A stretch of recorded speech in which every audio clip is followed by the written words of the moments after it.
রাতের বেলায় মোটু আর পাতলু ঘুমিয়েছিল।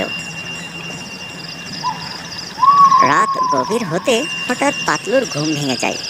তখন সে ঘুম থেকে উঠে বলে, না, আমার তো অনেক খিদা লেগেছে।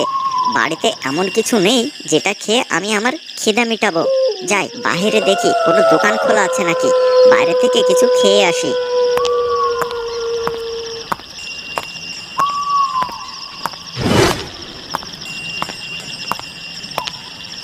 এরপর পাতলু ঘর থেকে বেরিয়ে পড়ে খাবার খাওয়ার উদ্দেশ্যে। তারপর সে বাইরে এসে হাঁটতে থাকে, কিন্তু তখন রাত গভীর হয়ে গেছে, তাই চারিদিকে দোকানপাট সব বন্ধ আর চারিদিকে নিস্তব্ধ। মাঝে মাঝে কুকুরের ডাক শোনা যাচ্ছে।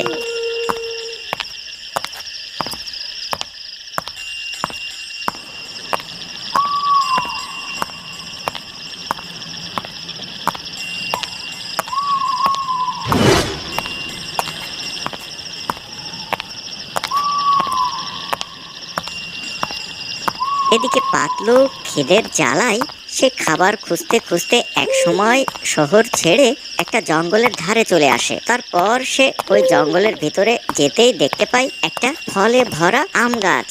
আর ওই আম দেখে পাতলুর অনেক লোভ হয়। তখন সে ওই গাছটার দিকে এগিয়ে যায়। তারপর সে মনে মনে বলে, আরে আরে, এত সুন্দর আম গাছ তো আমি জীবনেও দেখিনি। কি সুন্দর রসালো রসালো আম ধরে রয়েছে। সে যারই হোক, এখন আমার অনেক খিদা লেগেছে। আমি ওখান থেকে মাত্র একটা আম খাবো, তারপরে এখান থেকে চলে যাব। এই কথা বলে পাতলু ওই গাছ থেকে একটা আম ছিঁড়তে যাবে। আর ঠিক সে সময় ওই গাছ থেকে একটা ডাইনি লেবে আসে। সে বলতে থাকে,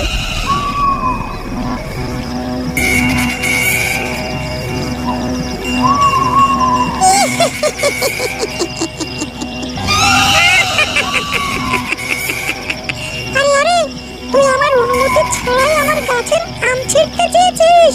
তোকে তো আমি এখনই ভূত বানিয়ে দেব রে। এটা একটা মায়াবী গাছ। এই গাছে যেই ফল ছিঁড়তে আসে আমি তাকে ভূত বানিয়ে আমার গোলাম বানিয়ে রাখি।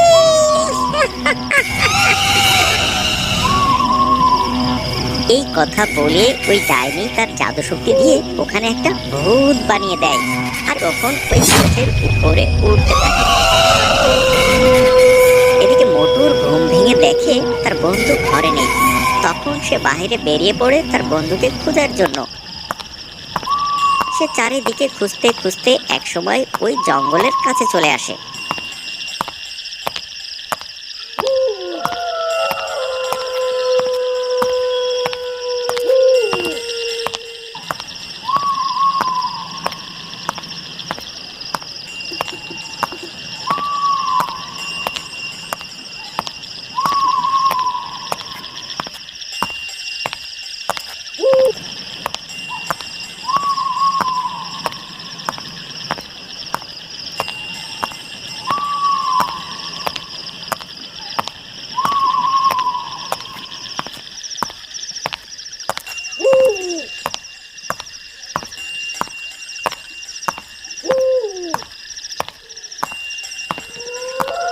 আর এসে সে যা দেখতে পায় তার জন্য সে মোটেও প্রস্তুত ছিল না। সে দেখে তার বন্ধু ভূত হয়ে একটা আম গাছের উপরে ঝুলছে। আর এটা দেখে সে অনেক ভয় পেয়ে যায়। তারপর সে সাহস করে ওই গাছের কাছে যায়। আর গাছের কাছে যেতেই ওই গাছ থেকে ওই ডাইনিটা আবার তার সামনে লেবে আসে। আর তখন সে বলতে থাকে,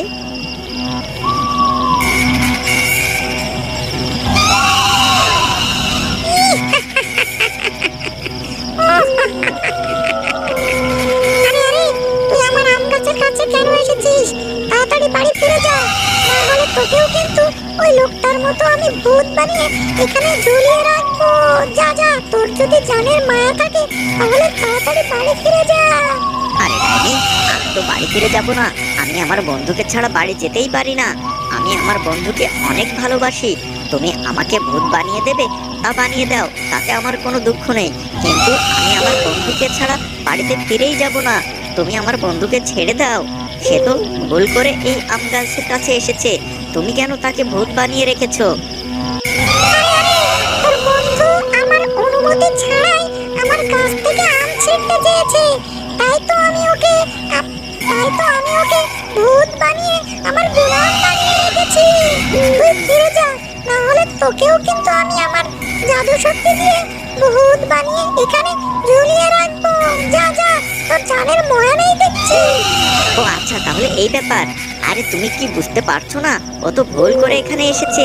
তুমি এবারের মতো ওকে মাফ করে দাও। তুমি যা বলবে আমি তাই শুনবো, কিন্তু তুমি আমার বন্ধুকে ছেড়ে দাও। এত ভালো পেঁচালের সামনে আসলাম, কোথা থেকে আসলি রে তুই? আচ্ছা ঠিক আছে, তোর বন্ধু যখন ভুল করে এখানে এসেছে, তাহলে আমি তোদের একটা সুযোগ দিতে চাই। তবে শুনে রাখিস, এই সুযোগের যদি সৎ ব্যবহার করতে না পারিস, তাহলে তোকেও কিন্তু এভাবেই আমি ভূত বানিয়ে রাখবো। তখন সারা জীবন আমার গোলাম হয়ে থাকবি। বল, তোরা আমার শর্তে রাজি আছিস কিনা? আরে হ্যাঁ হ্যাঁ হ্যাঁ ডাইনি, আমি তোমার কথায় রাজি আছি। তুমি যা বলবে আমি তাই করব। আমি আমার বন্ধুর জন্য সব করতে পারি। বলো কি তোমার সেই শর্ত? আমি তোকে একটা ধাঁধা ধরবো। তুই যদি সেই ধাঁধার সঠিক উত্তর দিতে পারিস, তাহলে তোর বন্ধুকে আমি আবার আগের মতো করে দেব। তাহলে ধাঁধাটা আমি এখন বলছি, ধাঁধাটি শোন। ধাঁধাটি হলো, ঘেউ ঘেউ করে না, পাহারা দেয় বাড়ি, ভাত পানি খায় না, তবুও শক্তিশালী। শোন শোন, আমি ধাঁধাটা আবারও বলছি, মনোযোগ সহকারে শোন।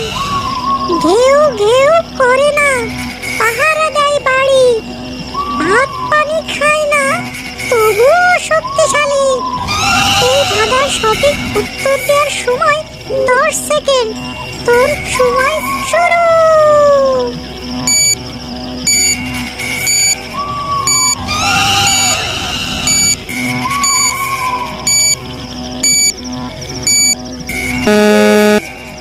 ডাইনির মুখে এই অদ্ভুত ধাঁধা শুনে মোটু বেশ চিন্তায় পড়ে যায়।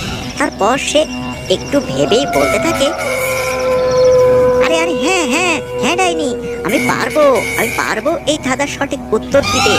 এই ধাঁধার সঠিক উত্তর হবে মানুষের ঘরের তালা। আরে আরে আরে, তোর তো দেখছি অনেক বুদ্ধি। হ্যাঁ, তুই সঠিক উত্তর দিয়েছিস। এই নে, আমি তোর বন্ধুকে আবার আগের অবস্থায় তোর কাছে ফিরিয়ে দিলাম। এই কথা বলে ওই ডাইনি তার জাদু শক্তি দিয়ে পাতলুকে আবার আগের মতন মানুষ বানিয়ে দেয়। তারপর মোটু তার বন্ধু পাতলুকে বাঁচিয়ে নিয়ে ওখান থেকে দ্রুত বাড়ির দিকে রওনা দেয়।